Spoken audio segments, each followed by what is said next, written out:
kemudian kita nggak bisa ngerokok atau minum alkohol di sembarang tempat. Jadi jauh-jauh lebih tertib ketimbang di Indonesia. Terus kemudian kalau dari kultur sendiri sebenarnya yang perlu kita mungkin kita persiapkan ya. Pertama pastinya hal itu yang nyebabin banyak akhirnya mereka nggak pulang. Tapi sisi baiknya juga ada. Contoh misalkan di Australia. Australia secara populasi itu sebetulnya nggak besar, Mas. Betul. Paling cuma 30 jutaan. Tapi luas ya jadi benua. Tapi luas, dia kan benua kan, benua. Banyak sekali imigran dulu perang Vietnam. Betul. Terus kemudian imigran ekonomi dari Tiongkok, dari Timur Tengah dan Timur Tengah, Lebanon, dari Bangladesh, dari India. Mereka itu udah bergenerasi di sana, bahkan sampai ada peneliti Indonesia yang nemuin bahan bakar dari air ya kalau nggak salah. Di dalam negeri kayaknya biasa-biasa aja, tapi di luar negeri dia diundang sama Ducati, sama Ferrari. I mean like ya dia pasti mikirin opportunity buat dia dan keluarga dong yang utama. Betul. Jadi mungkin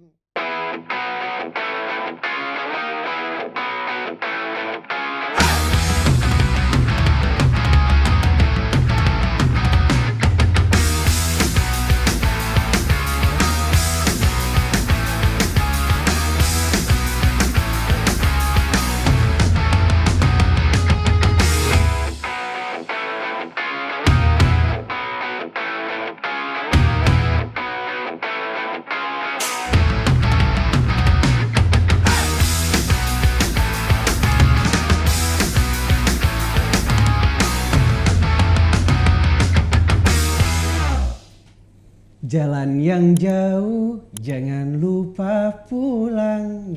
Oke. Hai sahabat CS Kehidupan, tentunya sehat, semangat, sukses, bahagia selalu untuk kita semuanya. So, welcome back di podcast kesayangan kita, tentunya di CS Kehidupan bersama Lux Intermedia Grand Sleepy Tower. Nah, sekarang ini tentunya dalam semangat tetap gerakan semangat literasi nasional dan pastinya teman-teman yang baru gabung di CS Kehidupan merupakan komunitas literasi ya, yang dimana kita ini menjalin persaudaraan, persahabatan, sinergivitas dalam sharing pengalaman, ide dan solusi. Nah, tentunya teman-teman semua di dalam segmen kita ada 5 pilar, yaitu pendidikan, ekonomi, kesehatan, sosial lingkungan dan seni budaya. Nah, untuk kali ini kita akan spesial ya, di mana akan membahas tentang bagaimana sih pendidikan teman-teman di luar negeri dan kultur dan budayanya juga di sana seperti apa yang akan dihadapi. Nah, kita akan ada nantinya pembicara yang sangat luar biasa tentunya. Oke? Nah, sekarang tentunya gue juga nggak sendiri ya. Seperti biasa ada kelas kita nih yang kece. Cium. Halo sahabat CS Kehidupan, kembali lagi sama co-host yang paling kece badai. Ya kenalin, saya Steven. Boleh lah, coba ini apa namanya, pantun, gimana apa? pantun? Pantun? Iya, boleh lah keluarin pantun ya. Minta pantun ya? Pantun di Lenong Legenda. Karena Steven ini pemain Lenong Legenda MNC TV ya dulu ya. Oke. Waduh, disuruh mikir ya, kali ya. Dia lupa. Nggak di briefing Yaudah, tadi. kalau nggak nanti di akhir aja ya. Dia di akhir ya. Mikir dulu aja dia nervous langsung dia. Oke, so it's okay. Teman-teman semua, CS Kehidupan. Nah, sekarang kita sudah kehadiran ya seorang narasumber yang sangat luar biasa. Beliau dulu sekolah di Australia pastinya. Dan siapakah itu? Iya. Mas Hakam, silakan Mas Hakam, sapa boleh teman-teman. Halo rekan-rekan semua dimanapun berada. Thank you Mas Al udah diundang ke sini, Steven. Ya, bagaimana kabar Mas? Alhamdulillah baik. Waduh, ini kalau jadwal Mas Hakam tuh padat merayap ya, sulit banget ya, luar biasa nih. Soalnya kelocong mumet. Oke, siapa tuh kelocong mumet tuh? Pokoknya bagian disuruh-suruh deh. Iya, bisa aja. Oke, Mas Hakam boleh lah cerita sedikit tentang Mas Hakam, terus juga Mas Hakam dulu studi di mana, aktif apa aja, terus ya boleh sharing sama teman-teman semua. Oke, basically sebenarnya dulu itu kuliah S2 ya, S2 2014-2015 di Australia. Oke. Terus lanjut lagi S3 di Australia juga 2017 sampai 2022 yang kemarin ada pandemik, ada kendala sedikit. Gitu sih ngambil kuliah. Kenapa di Australia? Basically karena satu bahasa Inggris. Kalau bahasa yang lain nggak gitu ngerti soalnya. Terus kedua juga nggak terlalu jauh dari Indonesia sih. Bahasa pemersatu internasional ya. Yes. Walaupun sebenarnya diawalinya dari penjajahan. Enggak, saya tadi kita sempat membahas ini ya. Kita sempat membahas filsafat cinta kan tadi ada tentang Rumi. Kan tadi apa? Salah satunya apa? Cinta dari yang apa? Tadi dibahas. Yang mana? Cinta dari suatu hal yang apa? Yang quotes tadi ya? Apa tadi ya? Iya. Ya sudah, hempaskan dulu. Dulu ya. Oke, Mas Faruk terus Mas Faruk lagi, Mas Hakam. Enggak apa-apa, ini di setting. Mas Hakam, bolehlah apa namanya? Berarti S2, S1-nya di S1 di Jakarta, UNAS. Oh, oke. Mas Hakam ambil jurusan apa sih aku?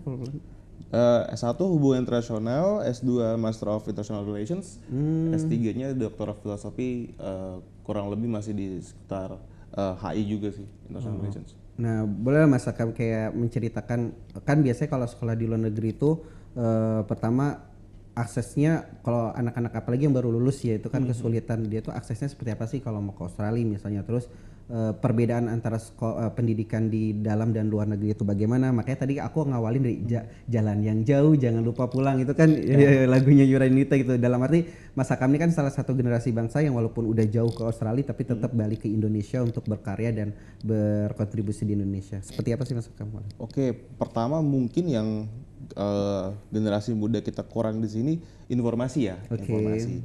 Sebenarnya di Australia itu kan orang banyak bilang oh mahal.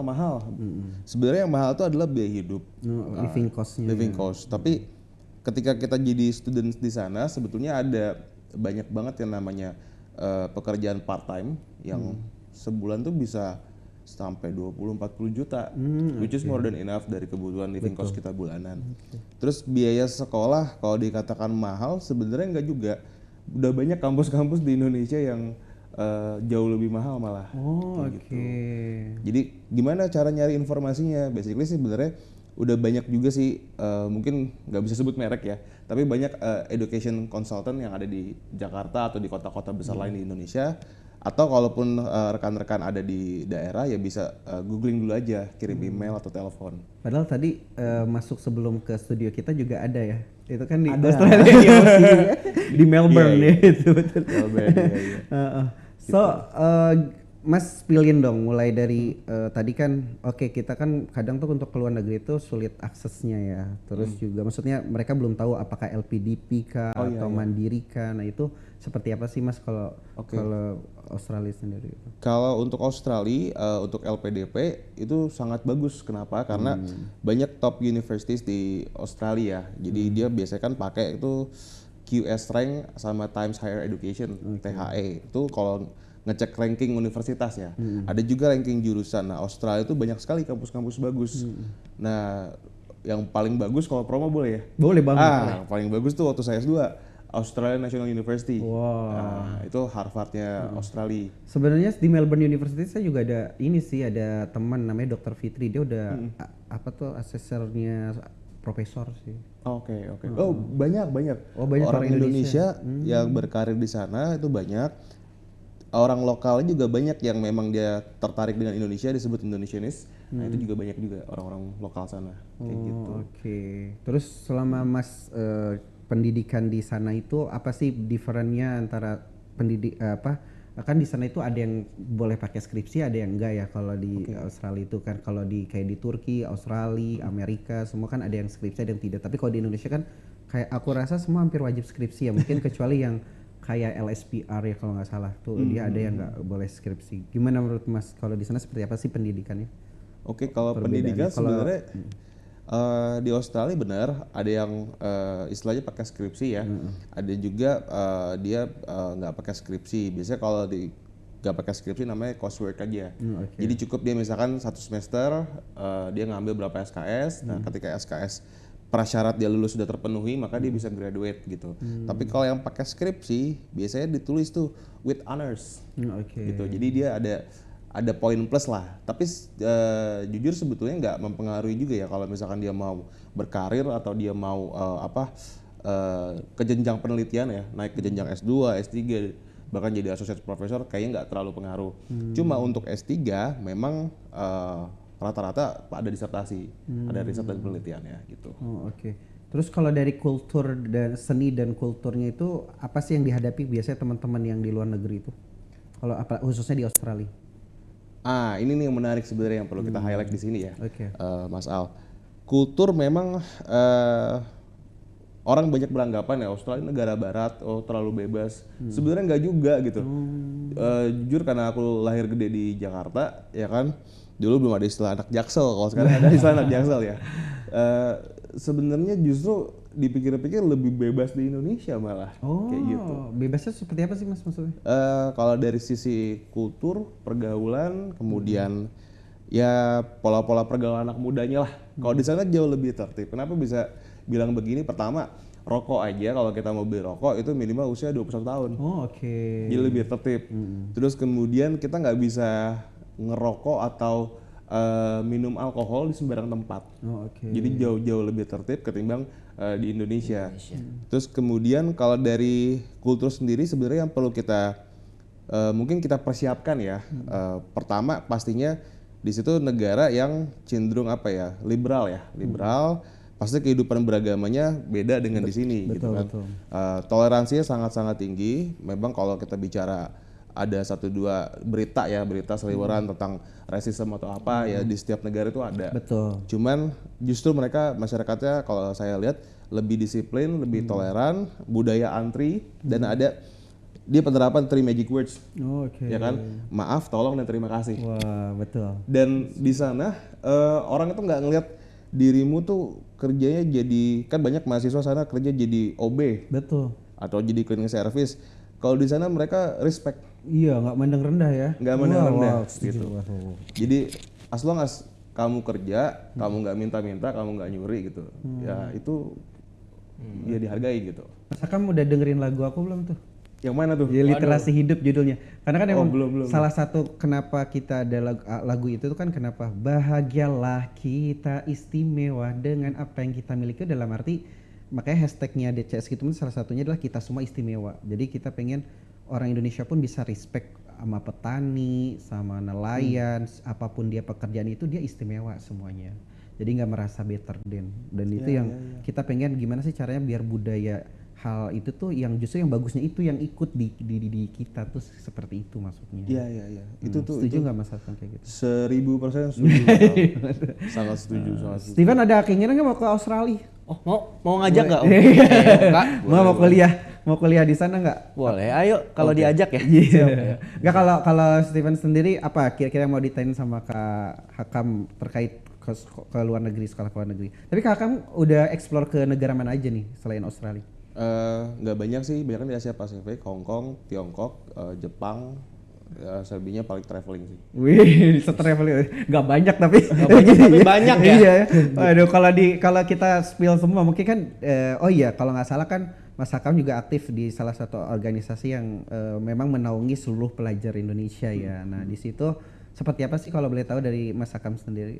Oke, sebenarnya ada satu potensi anak muda yang dia sifatnya sebenarnya bottom up, Mas. Oh, oke. Jadi dulu tuh ketika Indonesia mau merdeka, Bung Hatta tuh bikin organisasi, ya kan namanya Perhimpunan Indonesia di Belanda. Nah, kemudian akhirnya setiap diaspora, para mahasiswa kita di berbagai negara bikin sendiri-sendiri tuh.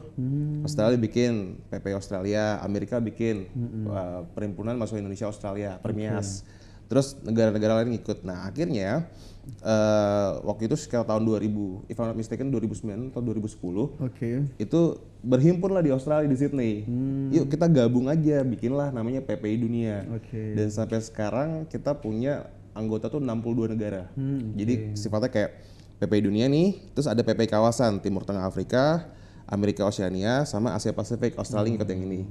Terus di situ di bawahnya lagi ada yang namanya PPI negara, tapi sifatnya equal, jadi kayak PBB. Jadi nggak bisa PPI dunia di atas PPI negara, oh tidak. Hanya dia sifatnya koordinator namanya, bukan ketua. Kayak gitu. Koordinator biasanya istilahnya koordinator PPI. Koordinator PPI dunia, koordinator PPI kawasan, misalkan kawasan Asia Pasifik. Nah kalau di PPI negara beda-beda, ada yang nyebutnya ketua, ada yang disebutnya sekjen kayak Belanda sekjen. Ada presiden nggak? Di Australia presiden. Oh presiden kan? Iya iya. Jadi banyak presidennya gitu. Oh oke. Kayak gitu. Dan biasanya PPI itu sangat useful buat mahasiswa. Kadang-kadang nggak hanya anak muda yang baru lulus SMA, S1 di sana, bahkan yang S2, S3, misalkan orang dapat beasiswa atau orang penelitian, itu saling ngebantu tuh PPI. Jadi misalkan dia butuh tempat tinggal, kan biasanya susah nyari tempat tinggal yang ini kan.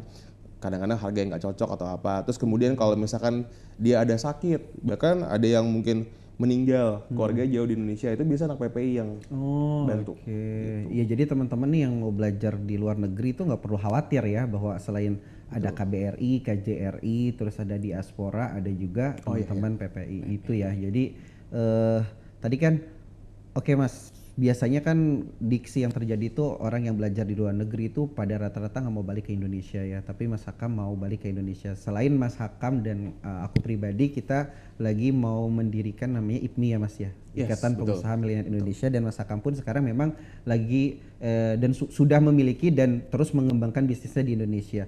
Jadi dari belajar di luar negeri, terus juga mengenal budaya sosial luar negeri juga gitu kan, seni budayanya. Apa sih Mas yang mau dibawa dan dikontribusikan di Indonesia, kalau boleh tahu apa aja, seperti apa gitu? Oke, kalau pertama nih, ini juga jadi diskusi menarik. Betul. Ya. Kuliah di luar kok nggak mau pulang?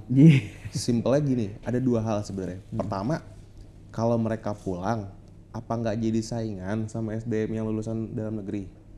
Oke. Karena porsi kuenya segini, misalkan CPNS atau BUMN, kemudian harus bersaing nih, ya kan? Mereka memperebutkan kue yang sama, yang emang cuma segini-gini, sedangkan lulusan dalam negeri aja banyak yang belum terserap. Satu. Kedua, offering dari sini seperti apa? Karena nggak serta-merta lulusan luar negeri langsung otomatis dapat kerjaan. Oh enggak, banyak yang nganggur juga. Betul. Gitu. Akhirnya banyak, kayak terakhir ada peneliti Indonesia yang nemuin bahan bakar dari air ya kalau nggak salah. Di dalam negeri kayaknya biasa-biasa aja, tapi di luar negeri dia diundang sama Ducati, sama Ferrari. I mean like, ya dia pasti mikirin opportunity buat dia dan keluarga dong yang utama. Jadi mungkin hal itu yang nyebabin banyak akhirnya mereka nggak pulang. Tapi sisi baiknya juga ada. Contoh misalkan di Australia. Australia secara populasi itu sebetulnya nggak besar Mas. Betul. Paling cuma 30 jutaan. Tapi luas ya jadi benua. Tapi luas, dia kan benua kan, benua. Banyak sekali imigran dulu perang Vietnam. Betul. Terus kemudian imigran ekonomi dari Tiongkok, dari Timur Tengah, Lebanon, dari Bangladesh, dari India. Mereka itu udah bergenerasi di sana, bahkan sampai ada anggota member of parliament turunan Vietnam. Oke. Bahkan ada misalkan ketua partai buruh itu masih turunan Tiongkok. Dan hal-hal itu sebenarnya menjadi lobby diaspora. Kita perlu ingat misalkan Israel punya lobby diaspora di Amerika Serikat. Ini that's good for interest Israel sendiri. Betul, Nah kalau imagine Indonesia punya 300 juta, kita kirim 5 juta beranak pinak, kebayang mungkin nggak sekarang tapi 30 tahun kemudian Perdana Menteri Australia turun Indonesia, why not? Betul. Interestnya gimana lari ya kira-kira secara national interest? Bagus banget. Good banget. Itu strategi diaspora yang kayaknya belum dioptimalisasi. Oh iya, dan itulah fenomenanya ya, maksudnya tadi faktor-faktor yang menyebabkan mereka tidak balik ke Indonesia gitu ya. Tapi kalau dari Mas sendiri gitu, maksudnya pribadi Mas saat ini memang apa sih kalau boleh tahu di spill gitu yang mau yang sudah dikaryakan dan mau dikaryakan dari setelah Mas sekolah di luar negeri, terus juga tahu sosial budaya di sana gimana? Sebenarnya jujur aku S2 S3 ini kan LPDP. LPDP berarti kan sebenarnya pakai uang negara kan ya. Ada keterikatan. Ada keterikatan. Nah, memang waktu itu LPDP kita wajib untuk mengabdi. Betul. Nah, sekarang kalau misalkan aku balik, kenapa aku akhirnya lari ke dunia usaha? Karena pertama ada opportunity, kedua ada visi. Karena kalau kita coba visi nggak ada opportunity agak susah Mas. Tapi kebetulan ini gayung bersambut. Nah, aku mikir kalau misalkan aku berkarir kerja ya kan itu kan buat aku ya sama keluarga ya. Tapi ketika kita usaha kita bisa bikin lapangan pekerjaan. Nah sekarang tuh kita lagi ngerjain udah jalan 4 tahun lah. Kita udah ngerjain tuh sekitar 500 unit rumah, perumahan subsidi. Oh oke. Berarti properti ya lari. Properti, sektor properti itu ownernya berempat aku sama teman-teman. Dan kita rencana mau gerakin lagi kalau itu di daerah Sumedang. di daerah Bekasi kita mau gerakin lagi sekitar 3.000 unit. Dapatnya dari mana? Ya network PPI kita bisa kenal banyak orang. Wih, luar biasa ya. Waduh, oke. Sahabat CS Kehidupan, tentunya ini menarik banget dan informatif banget ya untuk pencerahan buat kita semua lebih tahu tentang bagaimana sih pendidikan di luar negeri, terus juga rintangan sosial dan lain-lainnya. So, pastinya pastinya kita tuh kalau kadang suka gitu emang. Pastinya karena waktu kita terbatas teman-teman semua ya, jadi kalau kita bahas semuanya tuh nggak akan cukup nih buat Mas Hakam dan kita semua. So teman-teman semua, Mas Hakam boleh sampaikan closingnya sama teman-teman untuk menjadikan motivasi buat kita semua. Oke. Motivasi paling kalau saya tuh ada quotes yang favorit dari JFK, John F. Kennedy. Dia bilang, jangan tanya apa yang negara bisa berikan untukmu, tanya apa yang kau bisa berikan untuk negaramu. Wah, luar biasa. Iya, so sahabat CS Kehidupan, dan tentunya tadi banyak sekali yang sudah kita diskusikan. Semoga ini tentunya bermanfaat untuk kita semua. Jangan lupa untuk senantiasa Jangan lupa di like, komen, share, dan subscribe channel CS Kehidupan. Oke, tentunya semuanya makasih banyak dan mohon maaf kalau kurang ada yang berkenan, dan terima kasih. Wassalamualaikum